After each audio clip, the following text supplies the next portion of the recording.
Well, hello, everybody, and welcome to your weekly astrological weather. This is your place to get practical guidance for not only navigating, but thriving with the cosmic tides. My name's Amanda Walsh. I'm the founder of Astrology Hub, and I am here with your favorite weekly weather woman, Anne Ortelee, Predictive Astrologer. And we're so grateful to be here with all of you. I know that we've been having some wild energy, some intensity. I can tell by the amount of people that are here and chatting before we even start that you're feeling it too. And this is one of those weeks where I've been so grateful for the astrology and just so grateful that we have this guidepost and this way to really remember that there's something bigger happening that we're a part of. And our job here is to navigate these tides as best as we can. And so the information is really helpful for that navigation. So thank you, Anne, for being here with us every week. I wanted to read quickly a testimonial that came in from the podcast that I just love. And it's from Winks at Fireflies. And she says, Astrology Hub is a gift to humanity. With so much information flowing into the world, it's so wonderful to know when your sources are legit. Astrology Hub is such a great resource, and this podcast is the cherry on top. Thank you for all you do. Also, I love the astrology in your pocket service. Totally nails it every day and helps me immeasurably. So I love that. Thank you so much for that, for taking the time to write that in. We read all of them, and we can't respond on the podcast. There's no way to respond to you when you leave a testimonial, but thank you so much for doing it. And that's a shout out for you, Anne, with astrology in your pocket. I know this weekend I was like, okay, Anne, what do you got? What's going on?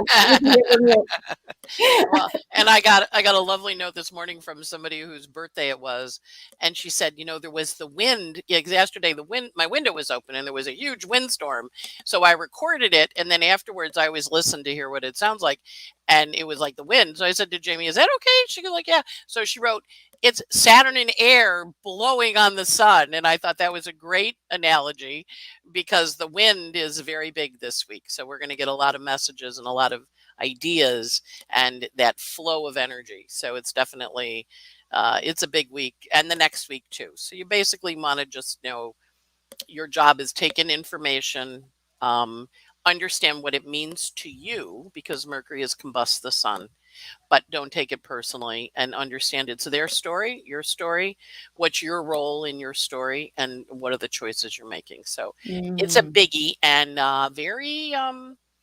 very potent week this week. A lot of decision making. And then the hammer of Thor we had last week with Venus going through Eris and Pluto. We're going to have Mars and Virgo go through next week on the 14th, 13th, 14th. So it's a big setup, part 1, part 2, part 3.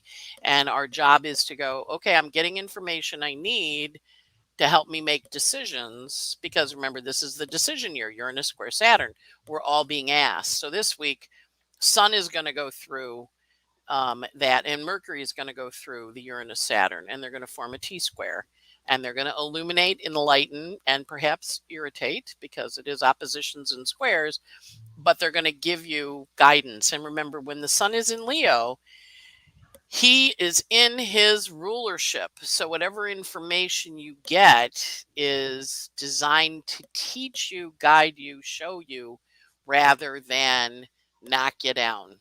Although you might feel like, wow, that knocked me down. But then when you pick yourself up, you're going to go, oh, I get it now. So it's a kind of an intense week, but it also is understand the illumination. And like the birthday girl, Diane, was, okay, the wind coming in is the wind in Saturn and air blowing knowledge at the fire of Leo. And the answer is yes. So it's understanding that vision of the fire, the vision of your own path, because a lot of times we get distracted by other people's stories. And this is a time to really focus on your own story, what your story is. And we did see it, with the Olympics, with the young woman who said, I can't, I have the twisties where if my head's not right, my body, it won't work well. And I was supposed to do a 2.5 and I only did a 1.5. And we have to kind of integrate those two parts. If you're running or you're swimming, it's fine. But if you do a little wrong thing in the air flying around and you land, not good. So we want Yeah. to recognize that twisty energy is in the heavens with Uranus squaring Saturn and with the sun coming through and Mercury coming through. We're all going to get a little twisty. So we're all going to have a little, oh, what? Oh, wow. Oh, yeah. Oh, wow. And our job is to focus on our own internal thing that we need to do. We can always look to the world for models of what's going on. We have to focus on our own internal heart. Leo is the sign of the heart. What's our heart path? And when you're presented with options this week, it's to say, what's our heart path and why? And Mm. that's I think the place to really, it just makes it a lot easier. Is this my heart's path? No. Then I'm going to stand back and watch, maybe not get involved, or this is my heart path. Let me take action towards it. That Okay. makes All right. sense. Yeah. So yes, it does, Anne. And that's already so helpful. Like the first, I don't know, how many minutes are we in? 6 minutes? It's like, oh, Yeah. good. This is amazing. Okay. So you said that there's a big setup happening. Was last week chapter 1 of this 3-part series? I mean, Yeah. we're having so many series within series within series, I know. Hmm. But Hmm. in terms of these 3 weeks, so last week was part 1 setup. This week would be what? Like the culminating moment Un, of information? yeah. Understanding what you want to do with it, getting information, figuring out what that looks like. And Okay. then the third week is taking action. Okay. Week 3 is So taking week 3, action. 13th and 14th, we take action. Okay. Yeah. So, and that's pretty much always, is that always the flow of the storyline when we have these 3-part passes in astrology? Sometimes it is, yeah, when it's a big planet going retrograde and direct. But in some cases, when there's a configuration in the sky like we have now, as the planets come through, they set it off. So this we had Venus go through and set off the Eris Pluto square, and we're going to have Mars come through next week. And then when the Sun gets into Virgo and Mercury get into Virgo, they're going to set it off. And when the Moon goes through Virgo, it's going to. So this configuration is in the heavens, very intense in the month of August. And as planets get to that degree of forming the hammer of Thor, it's going to go boom, boom, boom. So sometimes it's one, part two, part three. Other times it's here's the information, how you're going to act on it. Now that you've acted on it, what do you think? Because we get alerted to stuff, we get told about things, and then we have to decide what our response is. So it's Mm, that, figuring out when it's the retrograde, it's 1, 2, 3. But if you look at the world, a lot of times we see threes. We see 3-leaf clovers. We see 1, 2, 3, ready, go. 1 for the money, 2 for the show, 3 to get ready and go. We see the solstice stopping for 3 days. When planets do retrograde, they go back 3 times over a point. I had somebody write because his birthday's this week and he's got Uranus on his sun. And I'm like, well, actually, here, here, and here, like understanding when you're going to be asked to make the changes. Right. So the thing that we know because of the Uranus Saturn square, which has 3, that's the one in February, June, and December. This is the part where if you have kind of thought, well, I'm making changes, this is the time frame between now and December to actually do them. And with all the big planets retrograde in the sky, they say go back and revise things till the end of September, and then we're going to roll. So we're in summer recess, but we're really reassessing our lives and mm, understanding what the I mean, and to the extent we can control it. Sometimes we can't. Sometimes we just know we're done with that. We're going towards that, or we're not going there anymore. A lot of times Virgo negatively defines. It goes, I don't want that. And you're like, okay, what do you want instead? Because you have to kind of get Virgo because it criticizes rather than plans. Its default is criticism.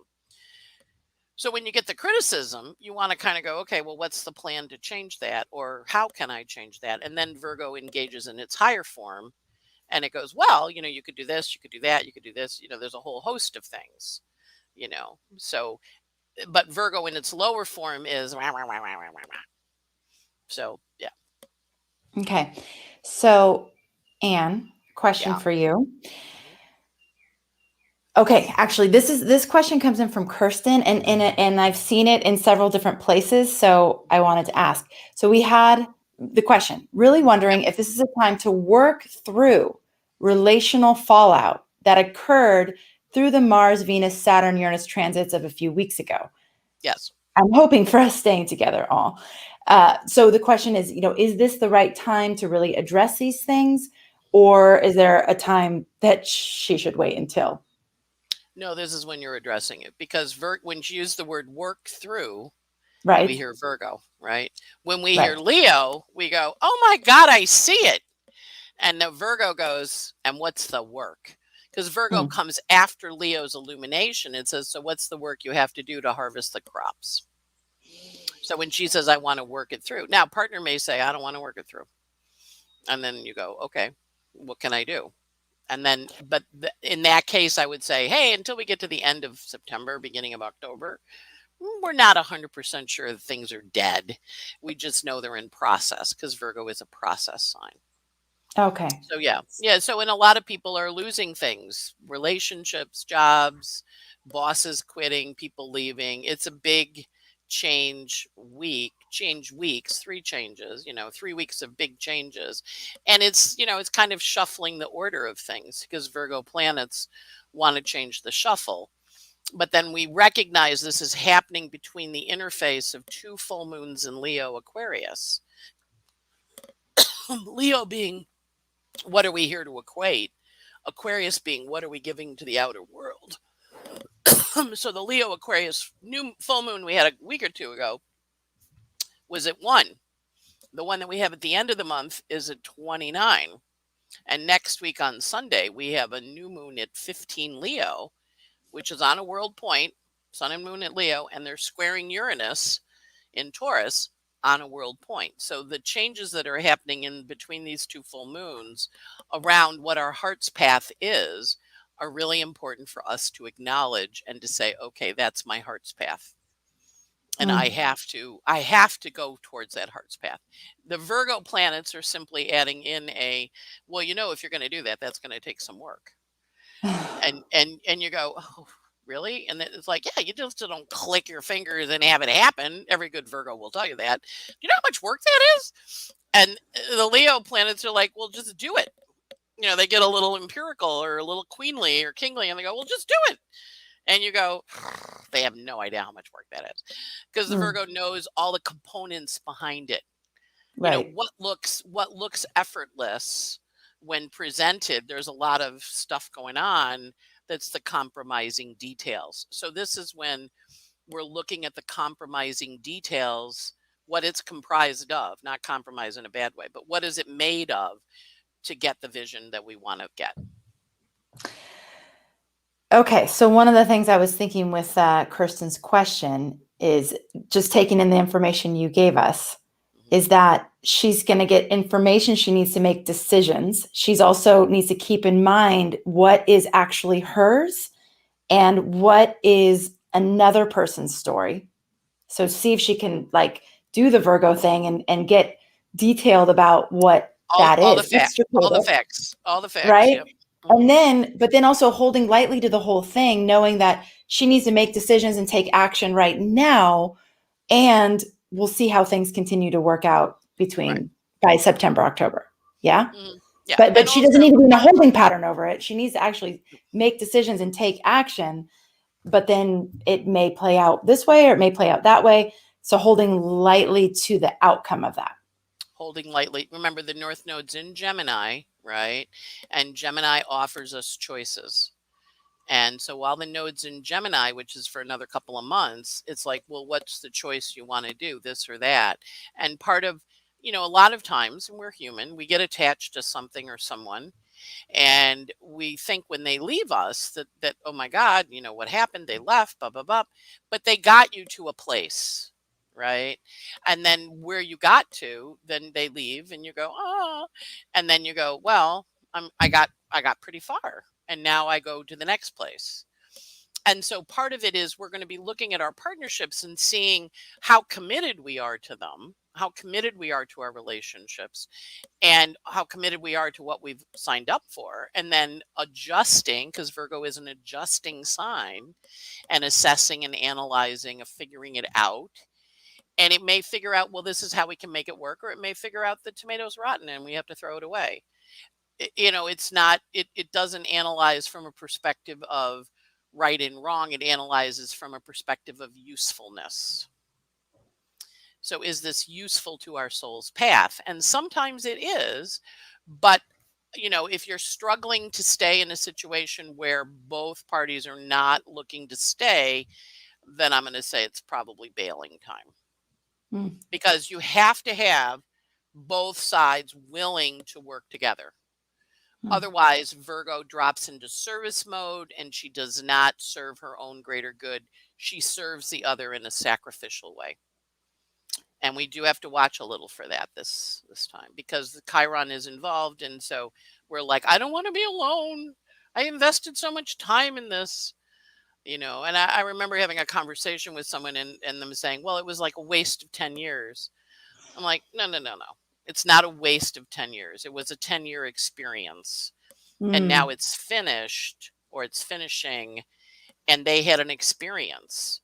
Your expectation of what would it mean if it kept going, or because you spent 10 years trying to do it and it didn't happen, that's okay. That was what you chose to do. And now we're choosing again, and we're being asked to choose wisely, consciously, for our own souls, Sun and Leo, greater expression, where we're supposed to express our life. So look at your Leo house. Wherever Leo rules, whatever house Leo rules, you're supposed to be looking at, how am I changing how I serve the world? How am I changing how I express my sun, my purpose on earth, which is your sun sign, to the world, which is the house that Leo rules? And we are being maybe told, maybe that's not your path, but doesn't mean it was a bad thing or a waste of time or any of those words we give on to it. Oh my God, I wasted my time. It's like, no, you chose it. Now you're being asked to choose differently or choose to continue. And both are options. What's right? How willing is partner to get in that cauldron with you and go through the change? Or have you given each other what the relationship was for? We don't know if it's a reason, a season, or a lifetime relationship, but we do know we have a path that we're evolving on. We're ripening over the course of our life. We're born a little baby. We're 6 pounds, 8 pounds, whatever we are. Look at you now. And then when you get a little older, you tip over in the forest and the mushrooms grow on you, right? So where are you in your path of life? And this is an enormous crossroads, setting up the next 20 years. So it's not about a particular person. It's about a particular approach to how you want to live your life. Does that make sense? Yes, it does. And this theme of throwing the baby out with the bathwater has been coming up. We talked about it on the Cosmic Connection with Rick. And what I hear you saying is, in the example of the 10-year relationship, and oh my gosh, I wasted 10 years of my life. It's like, no, there's gifts, there's things you learned, there's a person you became in the process. So keep those gifts, keep that gold, and thread it through. And it's never a waste. I mean, especially when we're really conscious of, okay, like, here's the things that really, here's who I became in that process. And here's the things I learned. Here's what I don't want, speaking again to the Virgo, here's what I don't want to recreate again.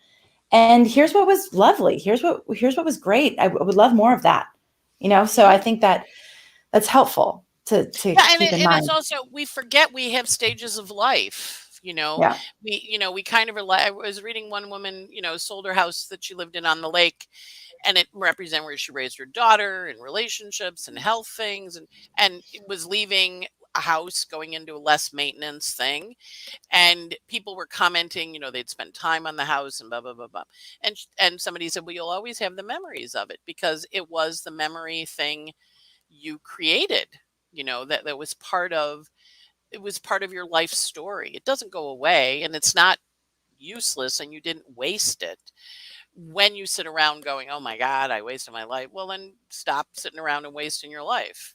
Figure out what that next chapter wants to look like, and celebrate the beauty of the stuff that's leaving, and also celebrate and mourn the stuff that's leaving that, you know, you're never going to have again because it's gone, or you're done with it, or that job ended, or that relationship ended, but it served your soul in some way. And if we look at it, you know, like when you get out 90,000 feet or 95, age 95, you know, back when I was younger, I'm a Virgo, I worry a lot. I would go, is this going to matter when I'm 95? That was how I would pitch it out. And when my relationship ended, I thought my whole world ended, but then I got a whole new world of astrology. So you don't know what's coming in, but you do know that if something leaves, something's coming in, because that's how it works. Yeah, and last week you talked about happiness equals reality minus expectations. Hmm. And so many times we have these expectations of the relationship, of the job, of the path, of the family, you know, all these things that we have expectations around. And that was so helpful this last week, because there's certain things came up and it was like, the only thing that's making me sad about this is my expectation that it should be different. Right. Is my expectation that it's not right the way it is, that it should always be blank.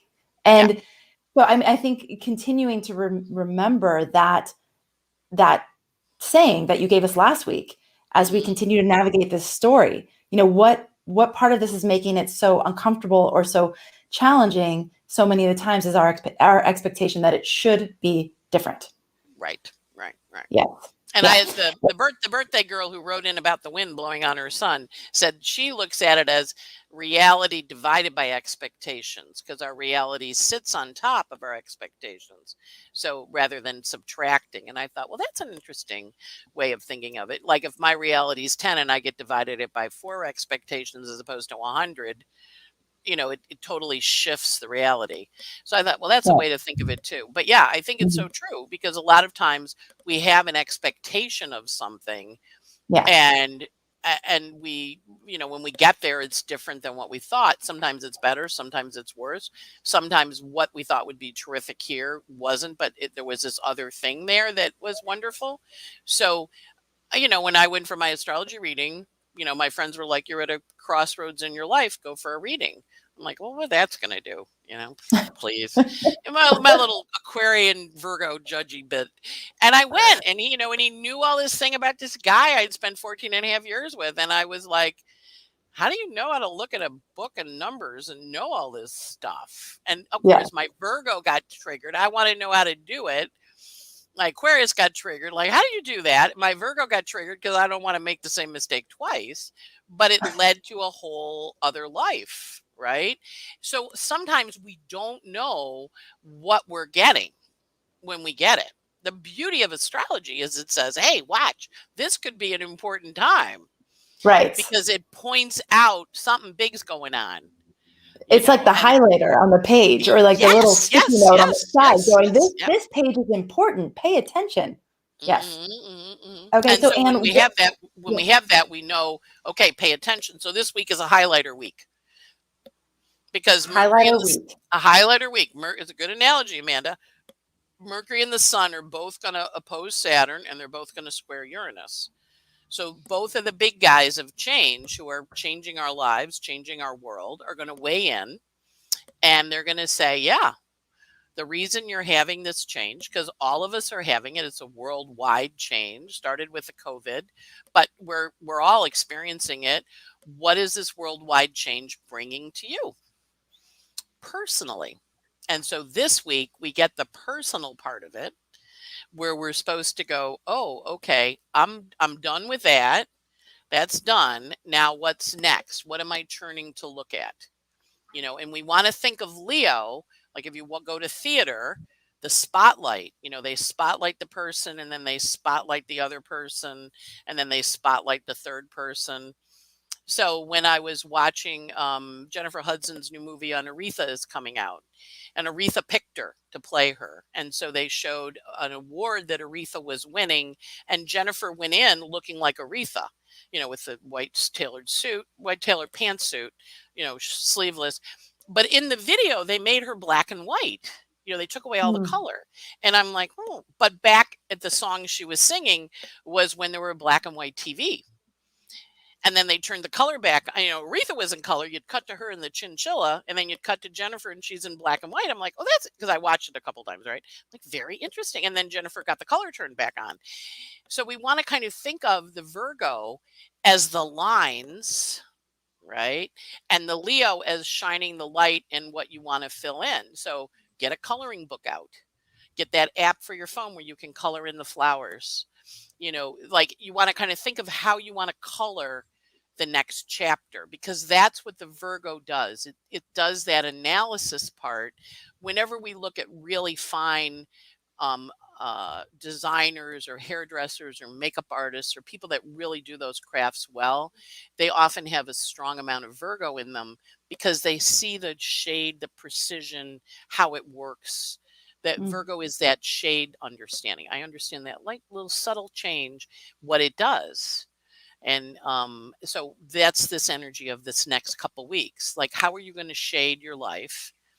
And some parts are ending, but you know it. And what's next? And I would encourage people to proceed lightly, to hold on lightly. That if stuff wants to go or leave, struggling with it is not going to make it stay.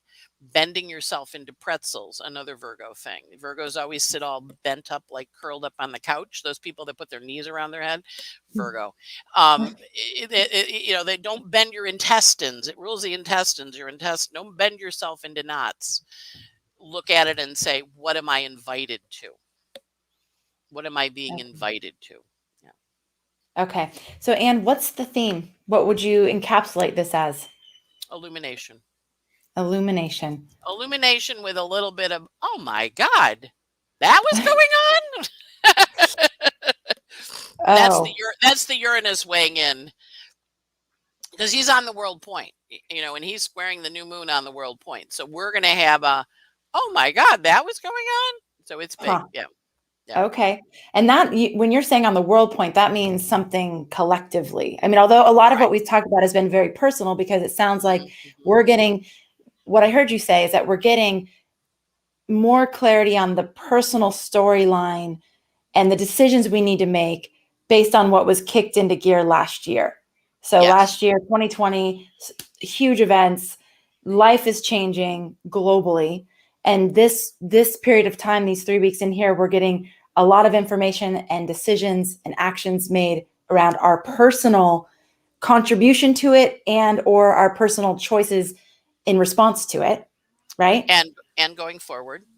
And going forward. And you said that there's world point things happening right now. So this sounds also like there's more information, more illumination happening globally on a okay. Yeah, the moon and the sun are on a world point at 15 Leo, and Uranus will be at 15 Leo on a world point. Saturn will get there in January. So the stuff that's going on this month, the end of January, when Saturn gets to 15 Aquarius, we'll be like, oh, okay, got it. It kind of, and we become public about it. We say it. We say what happened. That's the Leo part. So it's a big week for divorces, big week for people leaving, big week for people going, I'm out of here, bye-bye. Because they're seeing something and they're going, I don't want to do this anymore. And it doesn't have to be mean. It just has to be, this isn't working for me. This worldview I find hard. I want to change. And sometimes we're in a situation where we're very frustrated by the worldview of the person we're dealing with. And we keep compromising and bending to their worldview rather than holding our own because it's easier, or they win all the time, or they whatever. And this is when, the Eliza Doolittle scene and, in the Pygmalion, where she's like, I'm not doing it like that anymore.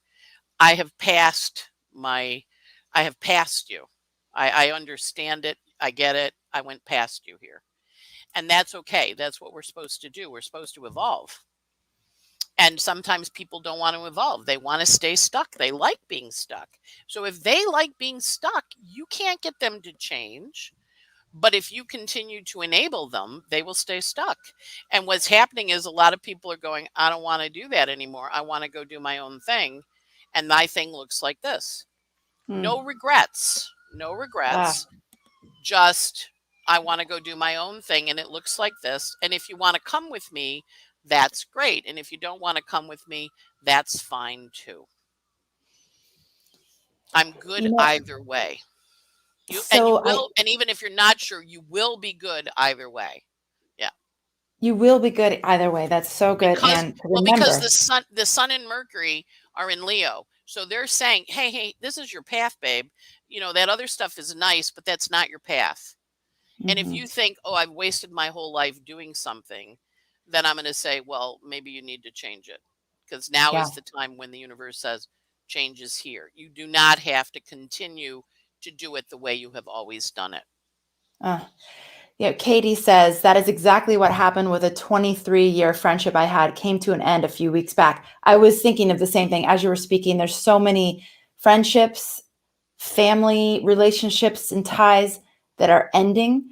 There's so much worldview, so many worldview differences, and people feeling bullied to like accept another person's worldview and or remaining silent because they don't want to express there's like all this happening.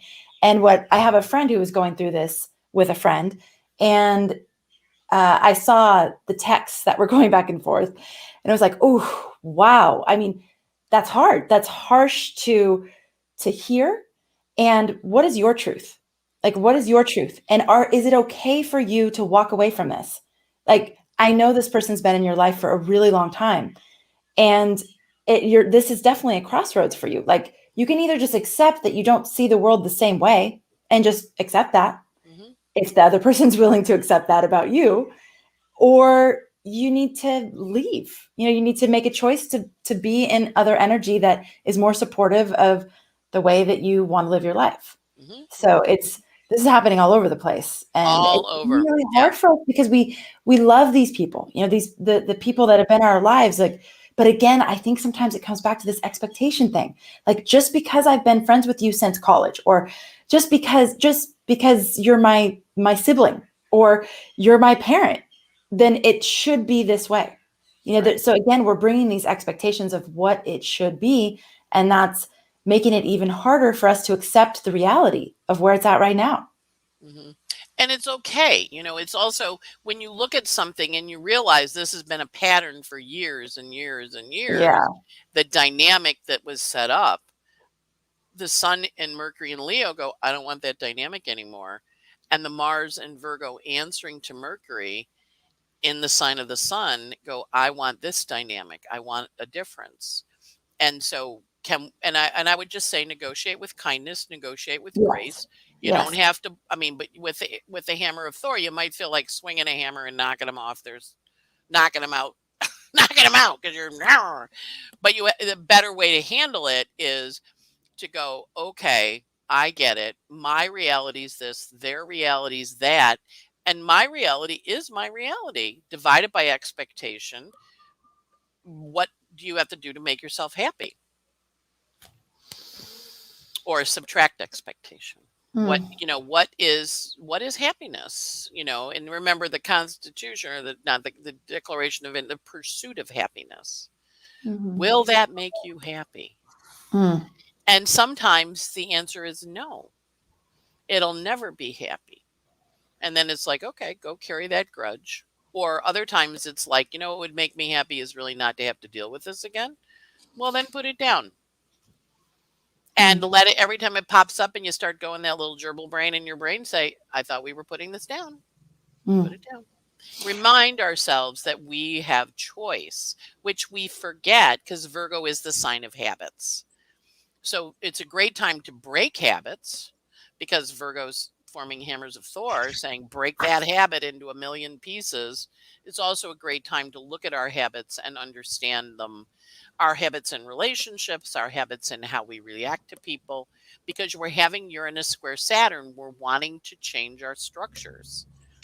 We're trying to get a different structure than we had before, and we have to be creative in how we do it. And when we are creative, then that works. And if we're not creative, we're going to be really frustrated and angry and mad, and those are secondary emotions, but underneath is the desire for change. So Okay. that's the space to go. Well, what can I change? That whole serenity thing. And if I can't change it, then I'm just going to go do my own thing. I'm not going to worry about it. Yeah. Yeah. Yeah. Okay. Question for you, because Yeah. this came up last week on the Cosmic Connection as well. I'd love to hear your thoughts about it. Rick shared his thoughts last week. So any of you interested in what Rick had to say about Lionsgate, you can check out last week's Cosmic Connection that we just Right. did. Okay. So what are your thoughts on Lionsgate? Is this an astrological configuration? Is it not? Does it have another kind of significance or not, in your opinion? Yeah. It has a configuration astronomically, meaning what the planets are doing in the sky. It has a configuration numerologically, because numbers are, one of the primary, when you look at the Gnostic predictive techniques, palmistry, numerology, astrology, there's a bunch of techniques that we look at as a way to kind of see how the world works. So the Lion's Gate is the month of August and then the 8th day of the month. And so what you're doing when you're doing that on a numerological level, and back in 1988, there was this harmonic conversion thing that everybody got all excited about, with the idea you're going to meditate on it. But what happens when we get to, remember, the universe also moves, the solar system moves back a degree. So there's a cross quarter date, 15 Leo, which I've said is a world point. It actually is a cross quarter date. In the tradition of when the Catholic Church came up, they took over a lot of the pagan holidays. And one of them, the August 8th, was given to the Assumption of the Blessed Virgin. She went off to heaven that day. But it also it's a harvest date, because it's halfway between spring and fall, and those are the cross quarters. There's Candlemas, there's Samhain, there's Beltane, on the mark. So we have a little shift to the precession.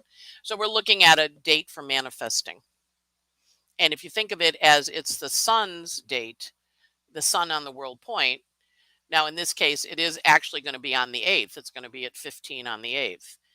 When the new moon happens on next Saturday morning, it is that same day, 888. So what you're doing is you're harvesting the power of creation down to earth. It gets a whole lot of extra stuff thrown onto it, which is cool. It will also represented back in older times, before the precession of the equinox, heliacal risings of things that marked big times for the culture, like some of the pyramids and some of the, some of the monoliths that are around that are aligned to the lights.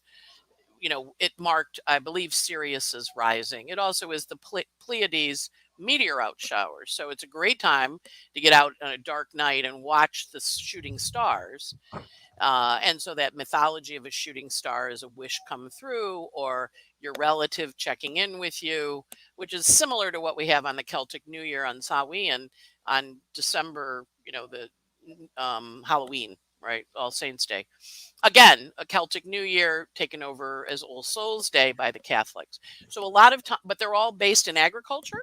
They're all based in the turning of the seasons, and they're all based in astronomy, in the form of the sun on the face of the earth, not sidereal when we're looking out at where the stars are. So the siderealists aren't going to look at this as a big day, but for the tropical zodiac folk, which trace the sun, Tropy is the sun, across the face of planet Earth, this is a marker of a halfway point between summer, the solstice, and the equinox. So it's halfway down from the top of Tropic of Cancer in the Leo section. So it's big. I meditate on it. It's I it gets a lot of hype with the internet. So, but it does have an astrological and an astronomical basis. So Okay. that's where it comes from. Yeah. Okay. Great. Does Thank that you. make sense? Yeah. It And does. Yeah. and the idea is, if everybody else is meditating on world peace and That's whatever they want, powerful. hop in and meditate. I have a group I went to Italy with, and we we always have a meditation on the new moon, right? So I always put what I want, and everybody puts what they want, and we meditate on everybody's desire list, right? So That's so nice. yeah. Yeah. Awesome. Okay. So Anne, any other aspects that you want to bring up? I mean, we've talked about a lot, but are there any other aspects that we should be Yeah, the other one that's big is Juno is stationing this week, and she has been traveling retrograde. So she stations on August 2nd at 8 Sagittarius, and then she hits the nodes of fate on the 8th, 8/8, right? So Juno, as the planet of relationships and partnerships, she's been traveling retrograde, so she's been traveling with the South Node for a while now, and she's stopping and going to leave the South Node and go forward. So this makes this next couple weeks very big for relationships, like South Node, like bye-bye, they're leaving, they're changing, they're going away. So her stationing right on the South Node this week is definitely a big relationship shift. Now she's in Sag, which is what's your bigger vision of relationships. She was in mythology, she was Jupiter's wife, or Zeus's wife, I never remember between the Greek. But anyway, she used to hunt down the women that fooled around with her husband and gave him a hard time. But she also is why we get married in June, because she rules the brides. She rules the traditional relationships of things. So her stationing on the South Node, and then on the 8th, on the new moon in Leo, plunking her little butt into the South Node, releasing node, it either brings in something really big or out the door it goes. And I've seen Juno on the South Node bring in big things. I've seen Juno on the South Node kill stuff, goes, you're done. She takes a while. She takes about 4 years to go around the zodiac. Interestingly, when my father died, he started to die on my mother's birthday, right? She had died on the day before his. When he actually passed, he had Juno on the South Node in his natal chart in Scorpio. And Scorpio moon hit that South Node, which is very common death point. Progressed moon, transiting moon hits that node when you're trying to figure out when they're actually going to go. But I looked at his chart a lot. I'm like, oh, wow, he's got Juno on his South Node in Scorpio. So he's going back to his dead wife. Wow. And didn't he die right as that moon hit that South Node, Juno? Which Okay. which happens once a month, but when Right. you're ready to go. But this is big because she'd been hanging out with the node for like months now. And every time, something goes over it, we get Facebook posts, my pet died. Oh, I just got, my friend just got some new kittens. Bob, it's like in or out, new relationships in, new relationships out. But it's relationship shift change this week because Juno stops, and she stopped now today, and she says, look at your relationships. Are they what you want? And then she dives into the South Node on the 8th, and she goes, keeping it, getting rid of it. And could that be a doubling down too for people who are like dating? Maybe it means they get engaged, or they they get even more committed. So it's just, what you're saying is it's a change point. Doesn't always mean that you're breaking up. It could mean that you're actually getting more serious. And then Penny asks, could this be new relationships coming in? And I heard just what you say, yes, that it's that too. There was a while back, I taught a class and I had a bunch of astrologers, and 3 of them had met their partner on the same Friday night in August. Yeah. And so we pulled the chart, and of course it was Juno on the node of fate. So they all 3 pulled in partners. Wow. Okay. One got married, one didn't get married, but they bought stuff together, and the third one had a baby. So I was like, all right, well, they all have, they've all committed to this person, and they all showed up. They all had a first date that Friday night. So that's encouraging you to get your little butt out either on the 2nd or the 8th. 2nd or the 8th. Okay, mark that down, everybody. Okay. If you're looking for love, get your little butt out there. Yeah. Yes. Okay. All right. So what we have this week is a theme of illumination with, oh my God. Oh my God. That's what's been happening. Oh my God. So this illumination, and there's a little bit of a shock to it or surprise to it. Yeah. And that's the Uranus role in all everything. Because Mercury is hitting Uranus and the Sun is hitting they're both Mhm. hitting it. Right. So Mercury has the square to Uranus on the 3rd, and he has he had the square to Saturn already, and then the Sun has the square to Uranus on the 6th, and he has the opposition today. Sun's opposite Saturn today. Okay. Mercury had it on Saturday or Okay. Sunday. Yeah. So So it's like seeing things and going, oh, okay. And okay. then the other part is Venus has in Virgo, she's got a little trine to Uranus. So she's going to go, oh, I know you have a little headache. Come on over here. I got some aspirin for you. So she's going to try and fix it after she's set off that hammer. Mm. So she's got a little compassion and caring for you. So go hang out with her, and she'll go, come here. They're there.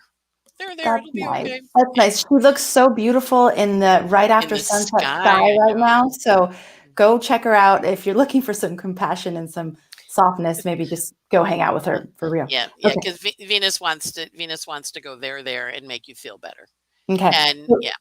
we have last week was the setup. So we have a 3-part story unfolding. Last week was the setup. Pay attention to the things that were coming up, the different storylines that you were working with. Mhm. And this week is going to be a week of deciding what to do about that, whatever that was. Gathering information and continuing to decide. Yeah. Exactly. And then next week is going to be when we actually start to take action. That's Right. when yep, right? Mars he sets off the hammer of Thor. He gets the trine from Uranus, and yeah, he takes action. Okay. So in addition to illumination, the other word that you used was irritation. That there Yes. couldn't be this sense. It was funny yesterday.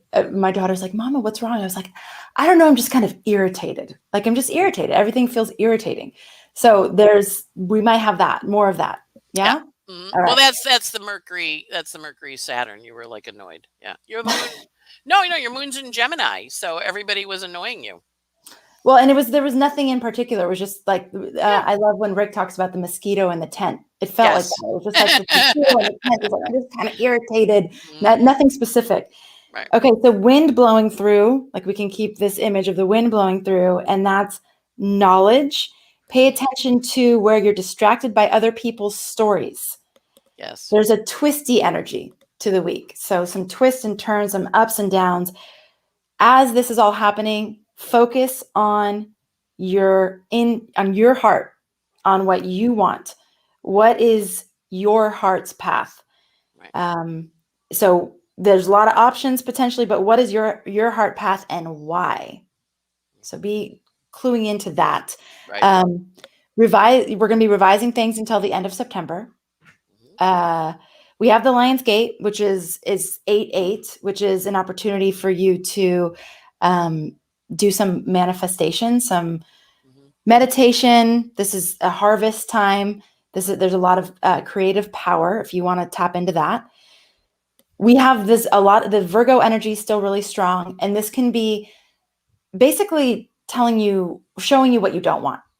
Like, oh, okay, I don't want that. It's not necessarily going to help you highlight what you do want, but sometimes in showing what you don't want, you do get clear on what you do want. Well, So that's it. Yeah, and that's that. I think if you know that, it makes it easier. I don't want that. Well, what do you want? And then you can find a path to it. Or I just don't want that. And then right. it's like, okay, you don't want it? Yes. No. Right. And that's okay. It's a clear no. You're getting energy to make a clear no. A clear no. A lot of times we have trouble with no, especially if we're in some kind of compassionate situation, or we work. A lot of people listening to the podcast work in some kind of service industry, massages, astrology, homeopathy, acupuncture. They give to people, and so one of the things we're learning is no, I don't want to give you that anymore, and that's okay. It's okay to not want to do it. And then what do you want to do instead, if anything? Add the if anything question mark, because you might say, I don't want to do it. You want to do anything instead? No. well, maybe I could do this, like explore it with open-ended questions. It's a really good time to do open-ended questions with your own self. Where you go, you want ice cream? No. You want cheesecake? No. You want apples? No. You want to see the menu? Yes. Oh, okay. So it's just they didn't like those first three desserts. So, Right. okay, let me look at the menu. What's the sorbet? Raspberry. No. You know, and saying no clearly allows you to say yes. Yes. If you can't say no clearly, um, you're not really able to say a clear yes. Right. Right. They go Okay. together. Yeah. In terms of these open-ended questions for ourselves, which you're saying it's a good time to explore, one of the other questions you posed was, what are you giving to the outer world? What are you contributing with your heart's path? What are you giving to the world? We have lots of changes happening in between these full moons. Whatever that heart path is, you kind of need to go there. You need to go there, even when the Virgo in you is saying it's going to be a lot of work. It's going to be hard. There's going to be a lot of details you need to work through. There's going to be a lot of challenges on that road. But whatever that heart path is, what you're saying is we need to go for it. Okay. And it doesn't have to be big steps. You can do little baby steps, because baby steps get you there too. Right. Okay. Yeah. Changes, choice points with the North Node. So we're having a lot of choice points. Another open-ended question: is this useful to your soul's path? Watch for places where you are pretzeling and bending yourself and ending up making yourself a sacrifice for someone else out of this desire to be of service, but in so doing, totally taking you off your path. Right. Right. Or making you resentful. Or making you resentful. Ooh, that's Right. good. Because sometimes we bend ourselves because I should, and then we're resentful about it. And it's like, no. You're choosing to bend. You're making yourself resentful. Well, and one of the things that's helpful with that is giving the person you're bending for the choice. Often they don't even know that you're bending yourself and you're going way off your path in order to accommodate them. And so sometimes it's really helpful to say, hey, if I were to do this, here's what I wouldn't be doing for myself. Do you still want me to do that? And give the person the respect to actually make a choice, especially if this is someone you love. They probably don't necessarily want you doing that for them. And so by you doing it because you think they want that, or because you think that's what they need you to do, you're actually not even giving them the choice to weigh in and be like, yeah, don't do that for me. It's not worth it. Like, it'd be much better if you did blank for you. So I think this could be an opportunity to really reframe some of those places where we continually fall into what we think are other people's expectations. Right. Yes. Okay. Exactly. And a lot of times it's an expectation that used to be there, but isn't there anymore. But they're going along with it because you're doing it, and you're doing it because you think they want it, and they'd be perfectly fine if you didn't do it. Right. Exactly. And you're resentful because you're doing it and they don't seem to appreciate it. And you're like, well, I don't care if you do it or not. You're doing that for you. You're not doing that for me. Right. And that's what Virgo energy allows us to clarify. You mean I was doing this all these times and you don't care? Right. And they're like, no, I don't. I could take it or leave it. It doesn't really matter to me. And then and that resentment that they don't appreciate it. It's like, well, maybe they don't actually want it. Yeah. Yeah. Okay. This is good. This is a highlighter week. So this is one of those weeks. Pay attention. If you journal, if you have some other way of taking notes, like, pay attention. The themes are important. The things that are coming up are important, and we're continuing to set the stage this year for the next 20 years. This is a highlighter week. So it's important. The choices you're making, the information that's coming in, the decisions, the actions, all of it it matters. Yep. What is the worldwide change bringing to you, and what's next? I love this image that you gave us. This could be great homework as you're working with the energy. It's also very meditative to color. to actually color in the lines. So we have Virgo is the lines and Leo is the coloring in. So take some time and color. I think that sounds really fun. And just what are you actually creating? What are you drawing? And what's the picture that you're painting right now? Yeah. How do you want to color in the lines? You said Mm-hmm. endings. So what's next? Hold lightly to things that want to go. This is a time where you may become public about stuff. Other people may be becoming public about stuff. Things are becoming public. And this whole thing with the worldview that I find hard. So what is your worldview? How might that be different than other people's worldview? How do you hold your own worldview amongst people that don't hold your worldview? And if you need to go past the place where you're feeling stuck in that eddy of like, oh, wow, we don't see things the same way, this might be the time to move on. And like you said, and we can do that kindly. We can hit the hammer of Thor at it, but we don't have to. So there's the kindness that we can release some of these things in our life with. And remember, it's, whoever you loved, that love is still there underneath. Right. It's part of who you are. And, as we grow and we understand different forms of what we love or what we want to do now, that's okay. It doesn't take away what we used to do. It just means we want different things now. Right. And we really have to be kind to ourselves too, that it's okay to want something else, not to want what someone gives us, but to want what we want. Yeah. And, Anne, I feel like we are trained or conditioned to have to make the other person wrong in order to move on. And we have to make them wrong. We have to make them bad. We have to do the, and I feel like that's a protection mechanism so that we don't have to feel like, oh, this baby is still a good person who has a lot of amazing traits that I still love. And it's time to move on.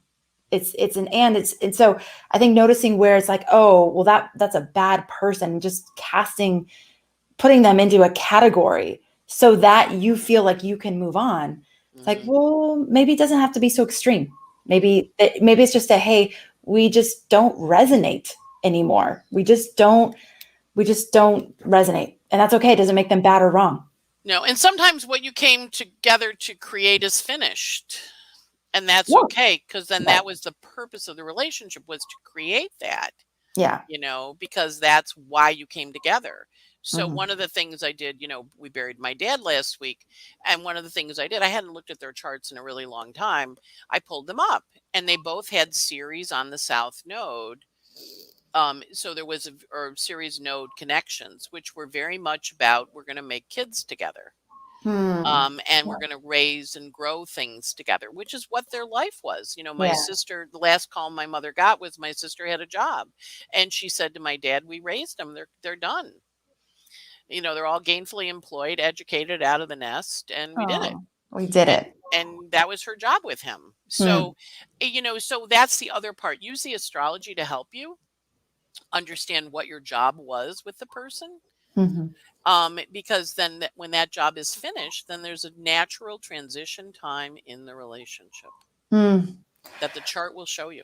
Well, and again, this comes back to these expectations. I know for myself with my divorce, the expectation that we should stay together forever was what made that transition hard. But then the reframe of, okay, we came together, we created this beautiful children, we had a beautiful life, and that part of our relationship is over. But what's the next part?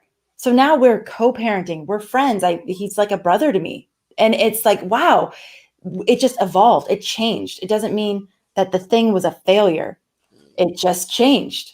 And now could it be better than it was before? I would say yes. So I think, there's so much here for us to play with. Okay, so this is a time of breaking habits. So changing the structures and be creative with it. So that structures are changing. It's time to be creative with how they're changing. Right. And then this, you've highlighted many times in a lot of different ways that this is a huge emphasis on relationships. Okay, so I want to see if we can do this. There's this video that was played that someone sent to me, actually my love sent to me this weekend. And it was like, oh God, great timing. Because so many of us are feeling exhausted. There's like been so much. And I knew coming into this week, I'm like, oh God, I have a feeling that it's going to be another week. Like, it's not going to be, Yeah, we did that. And now everything's, easy. So I'd love to play this video for all of you. It's very short. Jamie, can we do it? This is the magic of Jamie. The magic of Jamie. I kind of threw it at her last minute. Not kind of. I did throw it on her last minute. So let's see if we can get it. You made it. But you look tired. You tired? Yeah. That was a rough stretch of road, wasn't it? Yeah, I get that. But listen, you go ahead and rest, because you earned it. But don't quit. And before you get back on that road, I need you to do me a favor. I need you to let go of all that dead weight. Let go of those mistakes. You don't have to live in them no more. Let go of those people who keep holding you back. Let go of everything that's holding you down. The only thing you need to bring with you on this stretch of road is faith. That's it. I'll see you at the next rest stop. Don't quit.